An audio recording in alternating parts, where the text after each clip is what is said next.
give you guys a moment to come on in like I always do. I can't wait to talk to you guys today. So please come on in, file on in here. Let's go. Hey, we got somebody. Good morning. Thank you for joining Entertain the Thought. I can't wait to give you this message today. We're getting ready to get into some really good discussion about cognition and about science, about human experience, and a few other things. Oh my goodness. This is okay. So, the book, first of all, let me introduce myself. I'm sorry because a lot of times I get to talking and don't even take a moment to tell you who I am. My name is Reese Roberts. This is Entertain the Thought. And this podcast is all about the science that goes behind consciousness. It's all about human evolution, especially and specifically as it relates to the Black community or the so called Black community. And there's just a lot to talk about when it comes to um, our position right now and also our trajectory, our projections. So I want to discuss with you guys what it means to be going through this life in what we call the human experience.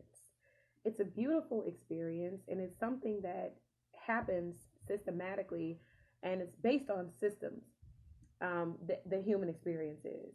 And this is the reason why I like to talk about the human experience because consciousness is something that comes standard in every human. And if we needed something to relate to each other on, human consciousness would be the very first and most obvious thing that we can use as a tool to help unify our community and to help bring us together in such a way that we can intentionally build our futures together. We can intentionally come to some kind of understanding about what we want the human experience to be versus what it is right now. So, the book that I'm going to be reading from and discussing with you is called The Embodied Mind, Cognitive Science and the Human Experience.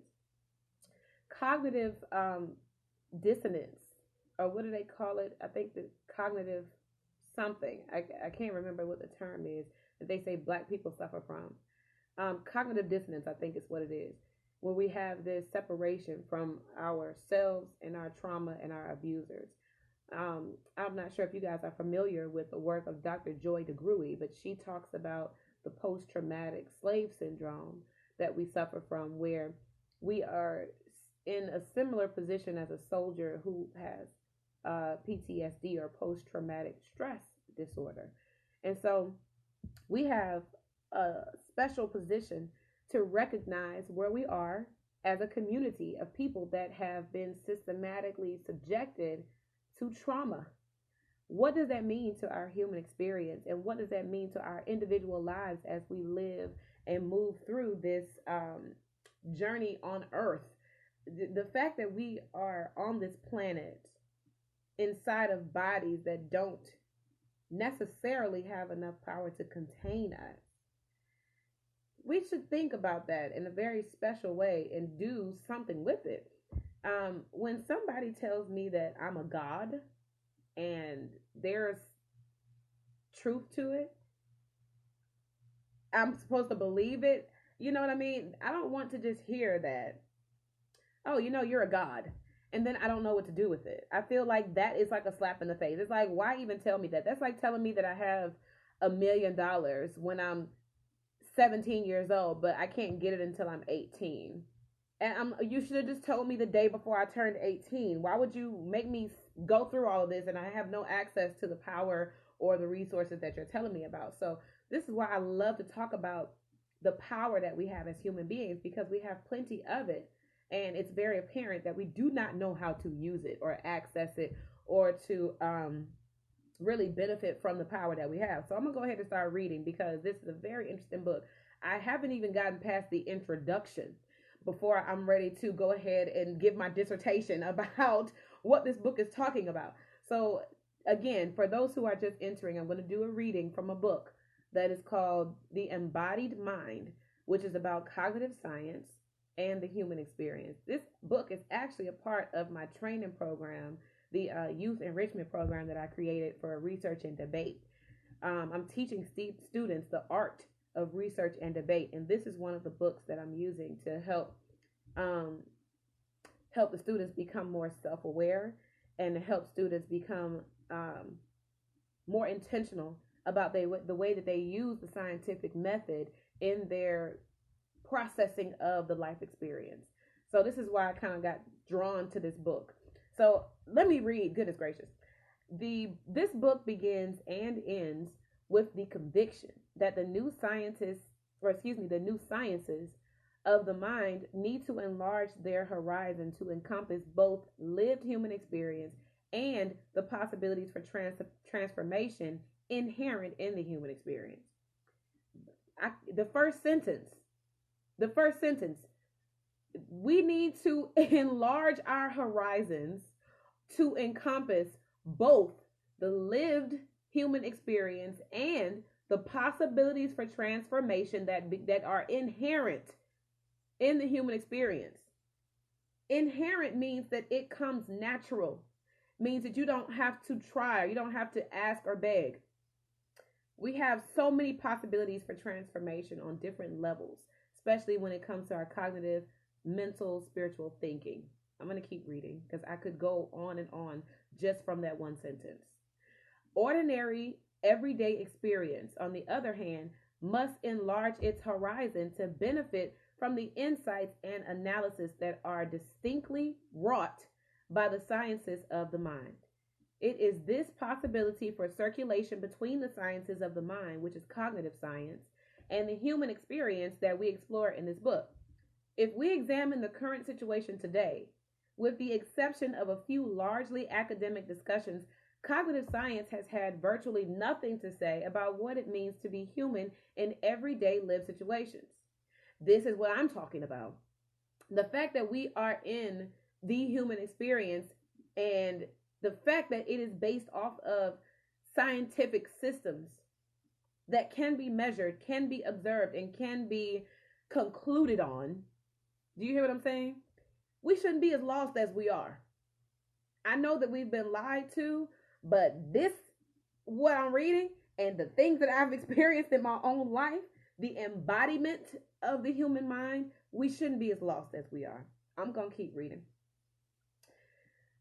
On the other hand, those human traditions that have focused on the analysis, understanding, and possibilities for transformation of ordinary life need to be presented in a context that makes them available to science. Somebody, please holla if you hear me. It's very important to read. It's very important to get this type of theory in your mind. Because did you hear what that thing just said? Human traditions that have focused on the analysis, understanding, and the possibilities for transformation of ordinary life need to be presented in a context that makes them available to science. Why? Because, like the former paragraph just said, your life experience is based on systematic science. We have scientific laws that are global, or what do you call natural laws or universal laws. These things are systems that are observable, they are studyable, and they can return to us information about our life experience as long as we know how to complete and exercise and execute the science that is associated with whatever type of experience we're trying to observe and study. So I'm going to go down to a little bit further. Thank you, Jackson Leroy. Thank you. We like to consider our journey in this book as a modern continuation of a program of research founded over a generation ago by a French philosopher named Ponty. I'm going to just shorten it. Maurice Ponty. By continuation, we do not mean a scholarly consideration of Ponty's thought in the context of contemporary cognitive science. We mean rather that Ponty's writing have both inspired and guided our orientation here. So I'm going to give you a little bit about what Ponte was describing to them and what made them so attracted to the theories that Ponte had developed with his research. We hold with Ponte that Western scientific culture requires that we see our bodies both as physical structures and as lived experiential structures. In short, as both outer and inner biological and phenomenological. That is a very, very blah, blah, blah type of word to say, phenomenological structure. So these two sides of embodiment, that is a very key and important word, embodiment. Have you ever heard anybody talk about the fact that they want to embody love, or I want to embody grace, or I want to embody kindness? Embodiment is clearly a way of becoming, a way of growing, a way of changing. And if you know anything about the program of life that we are currently operating on as an operating system, you know that our call of the day as a part of the system of life is for us to change and grow over time. That's the reason why we measure our life with time, because we're trying to measure what changes have occurred in this span or this block of time. It's a very weird way to try to explain how life works, but we focus on something, we act on that which we focus, and then time creates the embodiment or the change that we are intentionally creating with our minds. Okay? So we want to embody certain things so that we can become them. I don't want to just talk about love. I want to embody love because I want to have love as my life experience. And if, like this thing says, if I'm not embodying it, then it only becomes an outer experience. I'm not inner experiencing that. I'm not having any inner joy being brought to me if I'm not embodying love, because it's not in me. Do you understand? Embodiment. So let's keep reading. These two sides of embodiment are obviously not opposed, outer and inner. They're not opposed. Instead, we continuously circulate back and forth between them.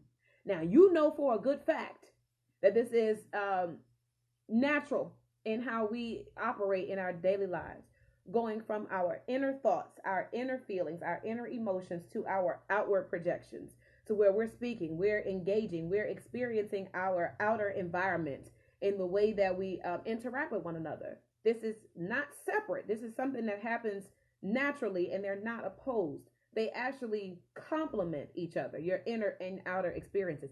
They're supposed to complement each other. So let me not get too much off on that rant because they're supposed to complement each other, but they do not oppose each other, which I think is very notable. Instead, we continuously circulate back and forth between them. Ponte recognized that we cannot understand this circulation without a detailed investigation of its fundamental axis, namely the embodiment of knowledge, cognition, and experience. The axis, the fundamental axis of your inner and outer experiences. Please hear this. This is so important because I'm just going to repeat what I just said. The fundamental axis of your inner and outer experiences, they are the embodiment of knowledge, cognition, and experience. The only way that you are cognitively embodying the knowledge that you have gained through your experience, okay, that's how it happens. That's how you have your life experience. That's how you go through your inner and outer experiences in life. You walk around your environment gaining knowledge that you're able to cognitively use. You're cognitively using the knowledge that you get from your natural environment. And then you experience it as you move through your life, so that it becomes a part of your knowledge, of your experience, of your purpose, of your inner and your outer, your feelings. You're embodying these things. So Let me read on. For Ponti, as for us, embodiment has this double sense or this duality. It encompasses the body as a lived experiential structure and the body as the context or milieu of cognitive mechanisms. I have never seen that word before. I don't even know if I said it right, but I'm going to move on. Embodiment in this double sense has been virtually absent from cognitive science, both in philosophical discussion and in hands on research. Why do you think that is? I think, firstly, we have to start understanding that social conditioning does not want us to be fully aware of and in full practice of this type of information. Because when you start to become self aware that your learning and your experience are both married together, the more you learn, the more you're able to comprehend those things that you learned, and the more you're able to embody those things that you learn, you're able to experience different. You're able to see differently and understand differently. So one of the reasons why I think this type of information is not common knowledge is because if you become aware and cognizant of the fact that you have this ability to have your inner and your outer biological experiences down to a science. Think of what you can do. First of all, science is simple, but it's diverse in such a way where you can think about systematic structures. Think about how society is governed on systematic structures and how you even have your life set up on a specific system that allows you to experience life in a certain way. You create systems every single day for your life. They're created so that things are easier. How many of you have a morning ritual that makes your day easier? How many of you have a certain way that you set up your inbox at work because it makes your life easier? How many of you have systems? I mean, a certain way that you communicate with your parents or your children or your spouse. Certain systems that you operate on because you know through your experience that this is a tried and true tested way of life and a tested method that you have. Okay, it's gone through the scientific method. So you know that, for example, when you're talking to your spouse, if you say something with a certain look on your face, that's going to create a certain response in your spouse. That's a system that you have now erected in your life to help you be able to communicate with your spouse better. You know from now on, you're not going to say, if you got a negative response, you're not going to go there again because you know systematically it's giving you a result. Systematically, you have experienced something and you've learned through that experience how to construct this system for your own good or for the betterment of your life or the situation you're trying to tackle. And so we have to start learning what this embodiment does. What does the embodiment do when you're trying to create these systems? If I'm, one thing that I loved when I was in school was being able to do hands-on learning. I was in a human anatomy class where we were able to dissect some animals. I've dissected a few animals in my life. I dissected the eyeball of a cow, which is humongous and it stinks. I also dissected a rodent. I think it was some kind of a mouse or something. I also dissected a cat and frog legs, a frog. And what I learned from doing that was far more than I would have ever learned from reading it out of a book. Why? Because as I was staring into this dead cat, I could see very clearly that the structure of this animal had systems that were very similar to the systems that I identify with in my own body. The muscular system, the circulatory system, the skeletal system, okay? The glands and the skin, everything that was on this thing. It was in some form or another, was inside my body. So when I'm looking and I'm going through this, I'm living through this experience that I can relate to hands on, and I'm embodying the study of this animal because I'm also thinking about how I relate to this information. I'm looking at it, I'm reading it, I'm also touching it, I can smell it, I can see it, it's all in my senses. And so I'm embodying this concept. I'm not just looking at it or reading about it or having an outer experience with it. I am internally grasping what this information is trying to tell me. I'm internally comprehending what am I experiencing in my immediate environment. This is how we must learn to go about our daily lives, because we are not here to regurgitate. We're here to create. There is a huge difference when Western culture and Western society tells us that we are to think a certain way or that we are to think certain things. Our human experience and our embodiment of the human experience should be enough for us to know the difference between those things that will and won't work. If you come to me and tell me that spirituality looks more like your religion than it does my crystals and my sage and my altar, you know what I'm saying, and my spells and my, my moonlight and my sun, I should be able to embody something that validates that argument or that idea. I should be able to embody. And I'm going to tell you, this is where my struggle came in with Christianity, is because when I got to studying this thing, now I'm the type of person where I am fully immersed in information. When I get into it, I'm fully into it. Okay. I love the data. I love the information. I want to read it. I want to see it. I want to touch it. I want to hear it. I want to be fully immersed. And when I did that with Christianity, I hit a very, very thick and tall and wide brick wall. Why? Because the concepts that came to me in Christianity, they could not be embodied. I couldn't embody it. I couldn't become it. Why? Because it's impossible for you to become a contradiction. Religion is a full and complete contradiction to what spirituality is.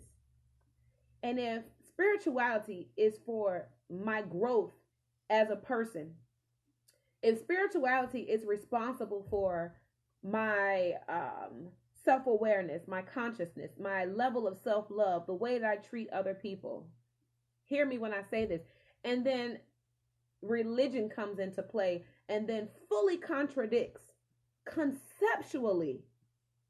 I'm not saying that it contradicts spirituality in all, each and every way, but theoretically, in theory and concept, you cannot marry the two together and have them make sense.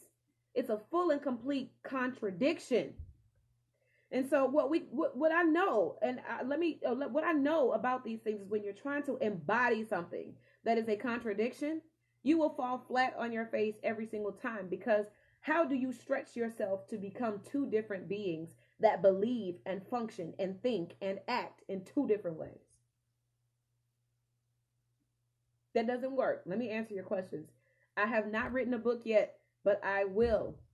I have had a couple of requests for me to write a book, and I will. Once I pontificate a little bit, I got to sit on it for a little minute and realize what actually wants to come out of me before I let it out. So thank you, Glenn Dawkins, for the compliment. I do appreciate you a lot as well.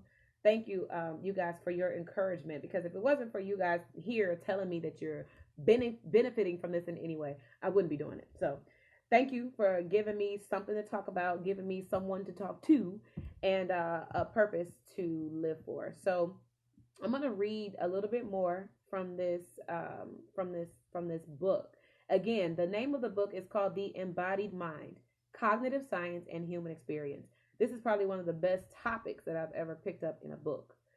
So this goes further into talking about Ponti's theories and the reasons why this person is um, drawn. Our writer is drawn to this person's research. So Ponti, what challenges does the human experience face as a result of the scientific study of the mind? This is oh, I wish I would have been writing this book with them. Thank you so much. I appreciate those compliments and that encouragement from y'all. Excuse me. So, what challenges does a human experience face as a result of the scientific study of the mind? I can call off a few off the top of my head right now in this current social climate that I don't even have to read no more. Because right now, when we're studying the mind under social conditioning, the human experience suffers because we don't know the full capacity of the human mind as it stands right now. The type of things that our ancestors was doing with the power of the mind, eyes have not seen and ears have not heard in this generation. What we could be doing if we had not been torn away from our ability to embody the real concept of spirituality, to continue to evolve with pure spirituality, not being interrupted with the concept of religion to tear us away from the real embodiment that we should have been going after. So I'm going to keep reading because I don't want to just, insert myself into this person's book, but I'm going to tell you there's a few challenges that come along with the human experience and the scientific study of our mind, especially in modern Western culture. This existential concern that animates our entire discussion in this book results from the tangible demonstration with cognitive science that the self or the cognizing subject is fundamentally fragmented, divided, and non-unified. Exactly. This is what I just said. It's coming from conditioning. The realization is, of course, not new to Western culture. Exactly. We're not new to the fact that we've been removed from what we're trying to do cognitively. We've been removed. This idea is not new. We're fundamentally fragmented, divided, and non-unified. This realization is not new to Western culture. Newsflash, we're a part of Western culture, unfortunately. Many philosophers, psychiatrists, and social theorists since Nietzsche have challenged our received conception. They have challenged our received conception of the self or subject as the epicenter of knowledge, cognition, experience, and action. They left that one out before, but action is definitely a part of the equation here. The emergence of this theme within science, however, marks a quite significant event. I'm going to go back and read that one more time because I feel like I need to. Many philosophers, psychiatrists, and social theorists since Nietzsche have challenged our received conception of the self or subject as the epicenter of knowledge, cognition, experience, and action. Okay, I see what that means. I had to read it again so I could get it. Sometimes I tell people all the time, being smart is one thing, but being able to comprehend is another. When you're reading, you should be digesting everything that you're reading in your heart, your mind, and your spirit. If you got to read it a few times to get it, then go back and read it a few times to get it. Because what this says to me is that people challenging the idea that the self is the epicenter of knowledge, cognition, experience, and action. For somebody to challenge that, where's your mind at? Where's your head at? Why would you challenge that? That the self is the epicenter of knowledge.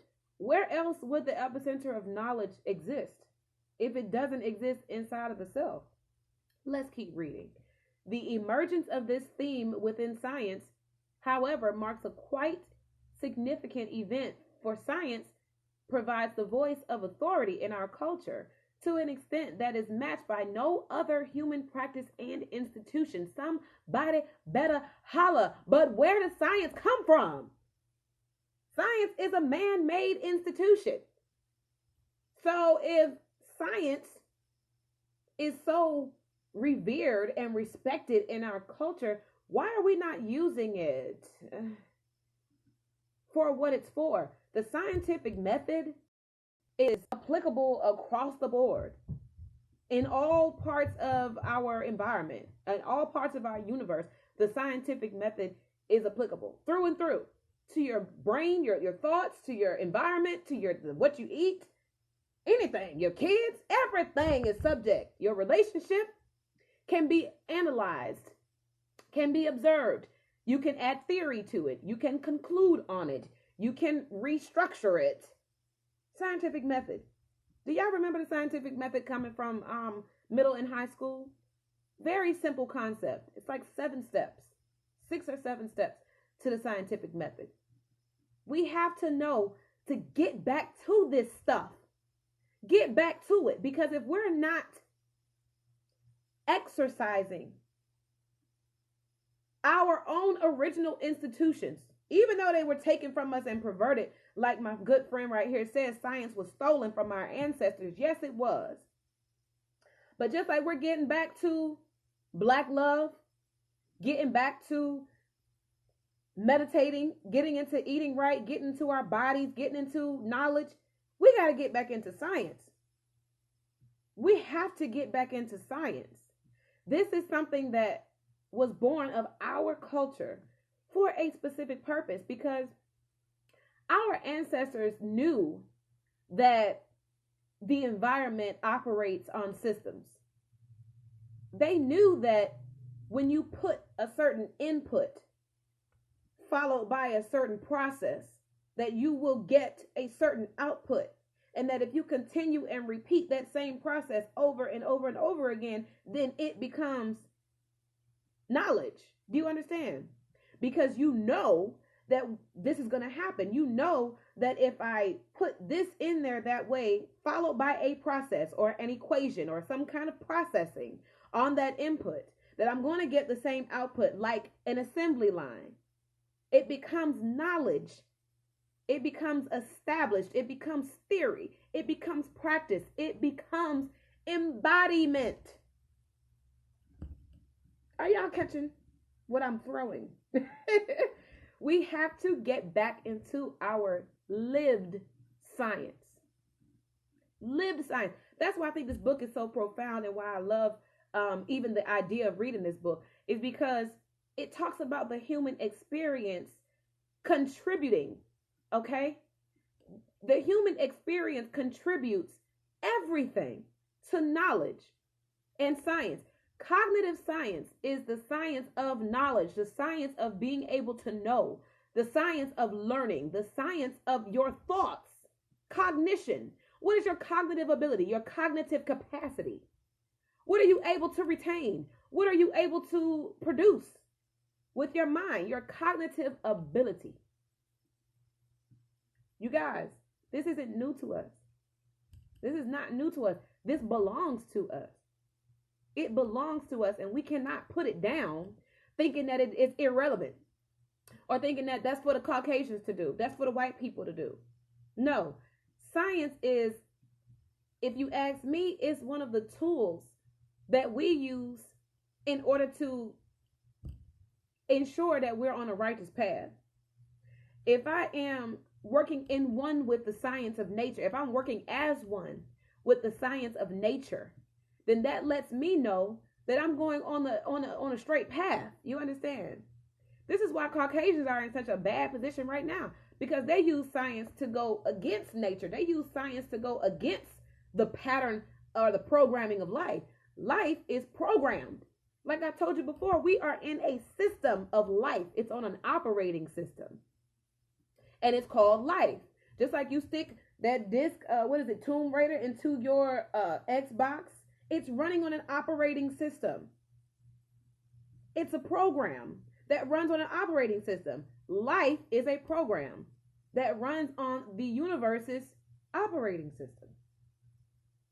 The operating system has certain logic or certain laws called universal law. The science of those universal laws is measurable. We can observe it. Like I said, we can watch and look as we live our experiences. As we live through life, we can watch how these universal laws affect the program of life.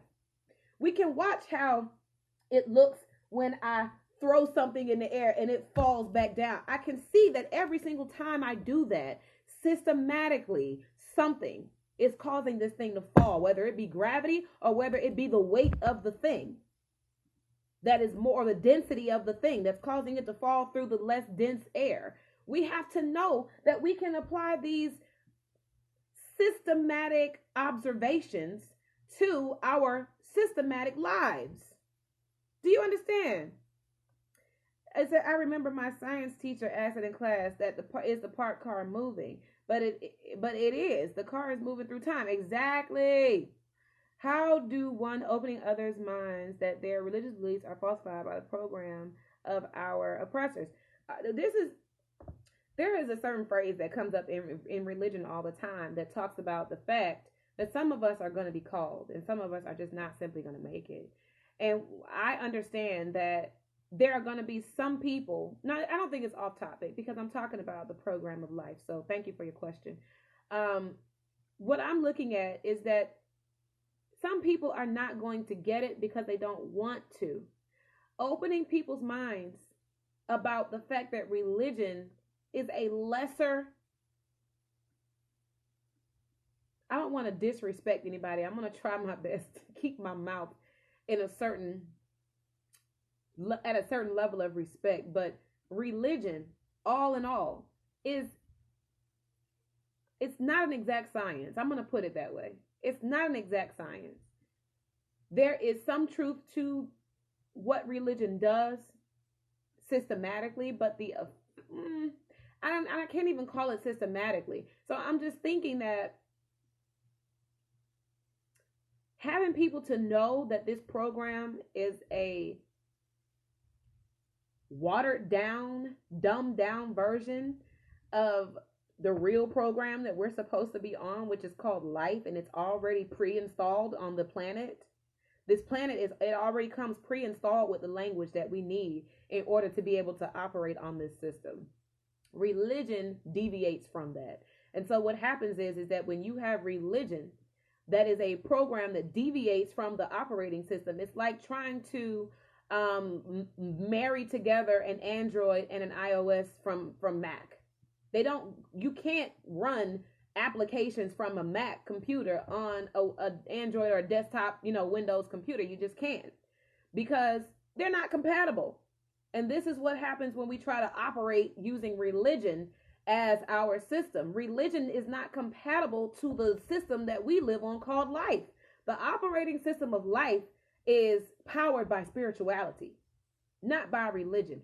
So when we're trying to do certain things, we're trying to manifest certain things, and we're trying to see certain effects coming out of religion, we're getting bugs, we're getting error, 404, page not found. We're getting a lot of that don't work because we're trying to do it from the operating system of religion, which is something that's like the bootleg version, okay? It only comes with some of the functionality of spirituality. You're not getting the full package when you're trying to go at it from religion. So we have to start getting our understandings of this compatibility, this human experience. I want to read just a little more from this because it goes on to talk about some more important things about this science. Because the science, some people will call religion a science. I disagree. Because like I said, it's not predictable when you're in the vein of real science, true science. Everything, once you have completed that system of present the theory, hypothesize about the theory, test the theory, confirm or conclude on the theory, and then retest the theory, okay? Run it back. Let me see if it's going to happen again the same way it just happened that time. Go back, okay? If you try to do that with religion, testing it 2, 3, 4, 500 times, you're not going to get the same thing. But if you go into spirituality and you present a spiritual concept, that is undoubtedly going to be something that you can test over and over and over again, and you will get the same response or the same effect. Something like, for example, the law of attraction. You can guarantee that when you present a certain energy into the world, you're going to get that energy back unless you've learned how to transmute energy, which is another scientific spiritual science, a spiritual study, or excuse me, a scientific study. So transmutation and attraction, they go hand in hand. And they will affect one another in the same exact way every single time. There's no way that you can stop that from being the case, because magnetism is a thing. When your heart goes into a certain level of vibration, attraction, magnetism, it says that that's what you're going to get back. Now, you do have the ability to become an alchemist and perform transmutation on certain types of energy, and you can transform whatever you receive back. Even if you sent it out, you can receive something back if you know how to transmute that thing. If you don't know how to transmute it, then it's just going to be what it is, coming back at your ass. So we have to start learning about these sciences. We have to start learning about how these sciences affect us on an everyday basis. So continue reading. The emergence of this theme within science, however, marks a quite significant event. For science provides the voice of authority in our culture to an extent that is matched by no other human practice and institution. Furthermore, science, again, unlike other human practices and institutions, incarnates its understanding in technological artifacts. Did you hear that? First of all, those two words together make me feel good. Technological artifacts? Where do you think those came from? Technological artifacts. That could only have come from our people. Come on. Technological artifacts, I'm about to write that down, because that is indicative of the type of culture we used to have. An artifact that is technological, that that came from an advanced society. In the case of cognitive science, these artifacts are ever more sophisticated thinking, acting machines, which have the potential to transform everyday life, perhaps even more than the books of the philosopher, the reflections of the social theorist, or the therapeutic analysis of the psychiatrist. Do y'all see how excited I am when I'm reading this stuff? Do you see how happy I get when I read something that says this has the potential to transform everyday life, perhaps even more than your philosophers, perhaps even more than the reflections of your social theorists, perhaps even more than therapeutic analysis of a psychiatrist? We're talking about cognitive science has the ability to do that. What is cognitive science? It is your application of your own ability to learn, your own ability to think. It says these artifacts are ever more sophisticated thinking, acting machines. What is a thinking, acting machine to you? Because to me, the only thinking and acting machine that I know of is right here. My cognitive ability. It is a computer. It's a machine that operates on a programmable operating system. Who is programming the operating system? That's right here. I am. That's me. I'm a programmer. I know how to code the language on my DNA that governs my cognitive ability to think and act in my environment, in my capacity to think and act. Is that not exciting? This is why I like to read. That shit is exciting. Even more so, your cognitive ability is even more effective. Come on, cognitive science is even more sophisticated than your philosophers, your social theorists, and your psychologists or your psychiatrists. Come on. I'm going to read some more. This central and fundamental issue, the status of the self or cognizing subject. I'm the cognizing subject, the person who is cognitively experiencing, could, of course, be relegated to a purely theoretical pursuit. Nevertheless, this issue obviously touches our lives and self understanding directly. Yeah, you think, you guys, we got to start thinking about this stuff. It affects us directly. Our understanding of ourselves, it's affecting us directly. It is therefore not at all surprising that those few eloquent books do not engage this issue. And that's true. It calls off a couple of names of some books. It says, in a more academic vein, the circulation between science and experience has surfaced in discussions of folk psychology. It has that in quotes. Or in forms of investigation, such as conversational analysis. That's what we're doing right now. We're having conversational analysis of what is going on in this particular discussion. But you can have conversational analysis happen at any point about anything. Conversational analysis just simply means you're following a train of thought. It simply means you have presented an idea, and in conversation, you break down and analyze that idea or that thought or that theory. Conversational analysis is one of the most powerful forms of analysis that we can ever come up with as a culture, because it cannot be diluted. When you are in conversational analysis with people who are speaking their truth, that conversational analysis is going to come out with a heavy hitting power that can affect whatever. It can greatly affect whatever that conversation is geared towards, or whatever that those people are trying to achieve with that conversation. Conversational analysis is storytelling. Storytelling can be broken down into bits and pieces of scientific information and education. When you tell stories, you're drawing from truths. You're drawing from experiences, cognitive data. Do you understand cognitive science? When you're in conversational analysis, you're able to go back into certain things, pick out information that is relevant, pick out information that is transformational, and you can use in conversational analysis data to start changing things around, to start understanding deeper, to start changing paradigms and perceptions. This is what we're doing in 2019. This is why all of us love to get into debates. This is why all of us love to build on a conversation. Conversational analysis is the very groundwork for transformational change, the things that we are doing in our society right now. If we're not going to engage in conversational analysis first to figure out the grounding, where are we? What are we doing? What are we trying to do? What are we trying to accomplish? Where are we going with this? What is the end result? Conversational analysis. Y'all don't get me to preaching up in this thing today, okay?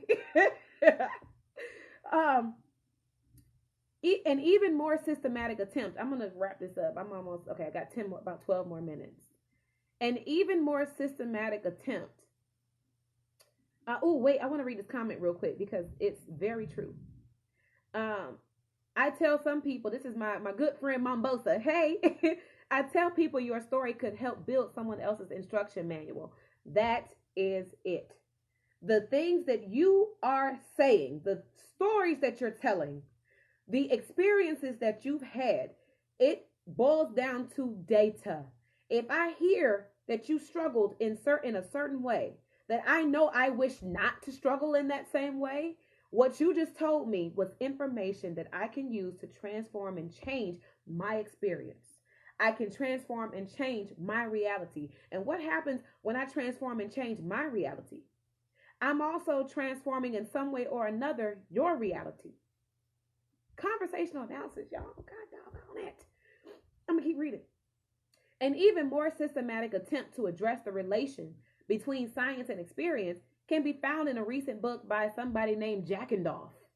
Consciousness and the Computational Mind is the name of his book. Consciousness and the Computational Mind. I'm probably going to go find that book because it sounds juicy. Which addresses the relation between science and experience by attempting to provide a computational foundation for the experience of conscious awareness. Is that possible to do? I think so. Can you provide a computational foundation for the experience of conscious awareness? Absolutely, you can. anytime you can observe and record a naturally occurring event that is governed by naturally occurring universal laws, then you can provide a computational foundation for the experience of conscious awareness. Conscious awareness is nothing but being present, being aware of yourself, being aware of your environment, being aware of what's happening, the evolution of things, where it came from, where it's going, what is it doing? Conscious awareness, you guys. Conscious awareness about everything. Conscious awareness about all things that pertain to you and even some that don't. Although we share the concerns of these various works, we remain dissatisfied with both their procedures and their answers.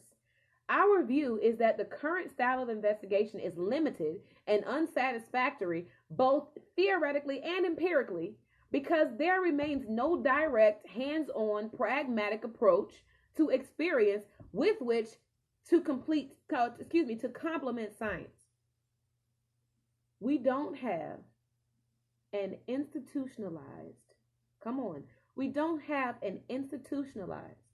well-established, well-tested, proven method for us to be able to capture the data that comes from our life experiences.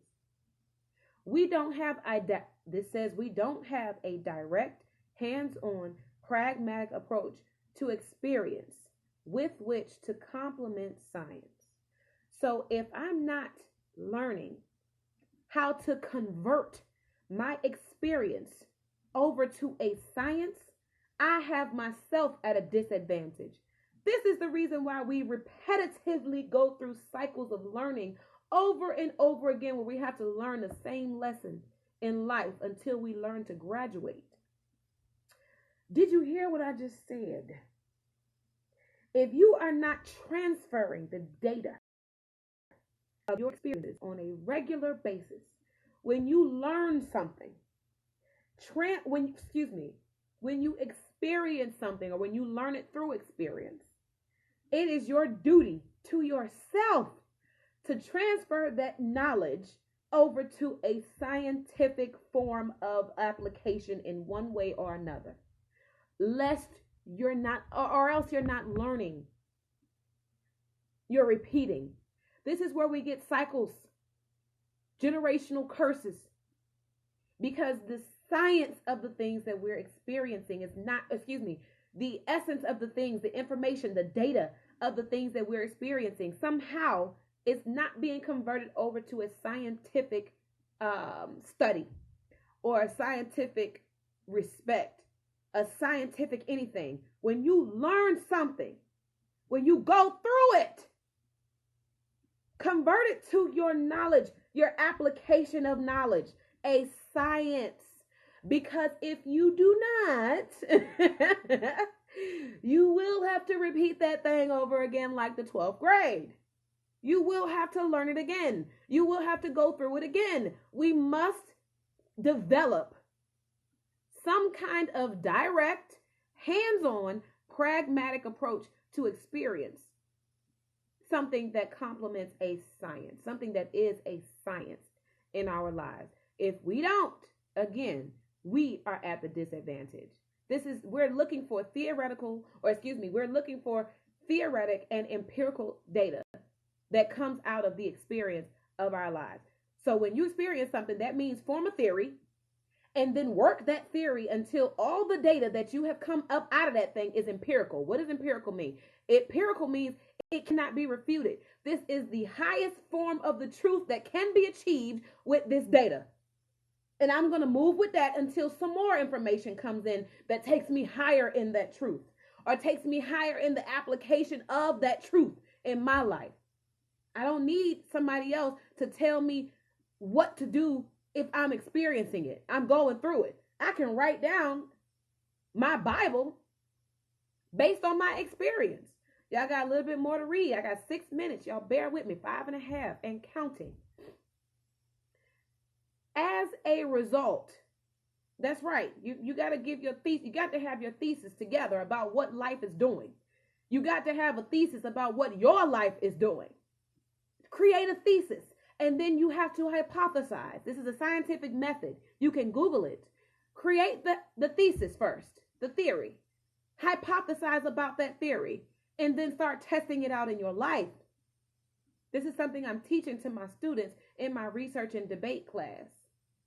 It's getting ready to launch on May 5th. Y'all better sign up if you want to get up in there, because it's getting ready to get real. Okay? Let me keep reading. I lost my place. As a result, both the spontaneous and more reflective dimensions of human experience receive little more than a cursory, matter-of-fact treatment, one that is no match for the depth and sophistication of scientific analysis. Now, that's a tragedy. When we have something that was designed to fuel science, it gets no more than a cursory, matter-of-fact treatment. The human experience is the fuel for science. If I never walk out into a field and see a flower that I've never seen before, then what is science going to study if I never had that human experience?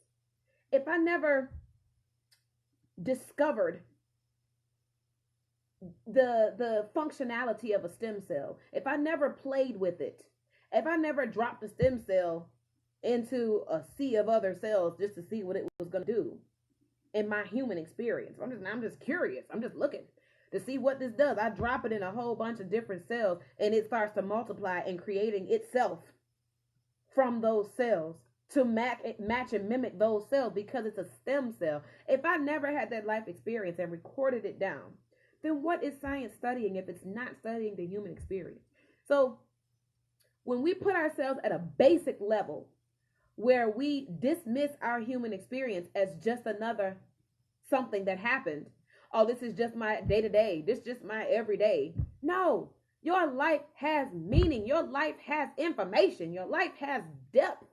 It has sophistication. It can be analyzed. It can be studied. It can be perfected according to your system, according to what you have deemed to be your goal for that experiment. What are you trying to accomplish? What are you trying to understand about yourself? What are you trying to change about yourself? In order to change something, you have to study it first.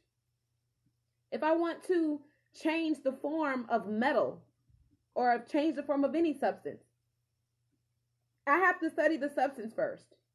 I have to take note of the properties of that substance. I have to say, okay, well, this metal is pretty hard. So I'm not going to be able to really shave it down like I want to, changing the form of it. I might have to melt it. I wonder, how does it respond to fire? I wonder what would happen if I try to freeze it. You know, you're testing. You're looking to see what this is doing in your life, in your environment. I'm getting ready to keep reading. Oh Lord, time is flying. How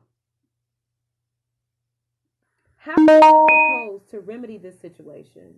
Where the situation of humans only having this brief experience with the human experience. How do we remedy that situation? Consider evidence gathered in many contexts throughout human history. It indicates that both experience itself can be examined in a disciplined manner, and that skill in such an examination can be considerably refined over time. Ooh. We refer to the experience accumulated in a tradition that is not familiar to most Westerners, but that the West can hardly continue to ignore. Talking about the Buddhist traditions of meditative practice and pragmatic philosophical exploration. Though considerably less familiar than other pragmatic investigations of human experience, such as psychoanalysis, the Buddhist tradition is especially relevant to our concerns, for as we shall see, the concept of a non-unified or decentered, I don't know why they didn't say decentralized. The usual terms are ego-less and self-less. A decentered cognitive being, okay, I see what it's saying. For you to be ego-less means that your cognitive being is decentralized. It's not unified. I'm going to come back on Instagram, you guys, because I'm getting ready to time out. So I'm going to just come back at you when this, ooh, that's so good. Thesis, Science equals solutions. That's right. Ooh, ooh, ooh. Okay, y'all come back in here because I'm getting ready to tap out.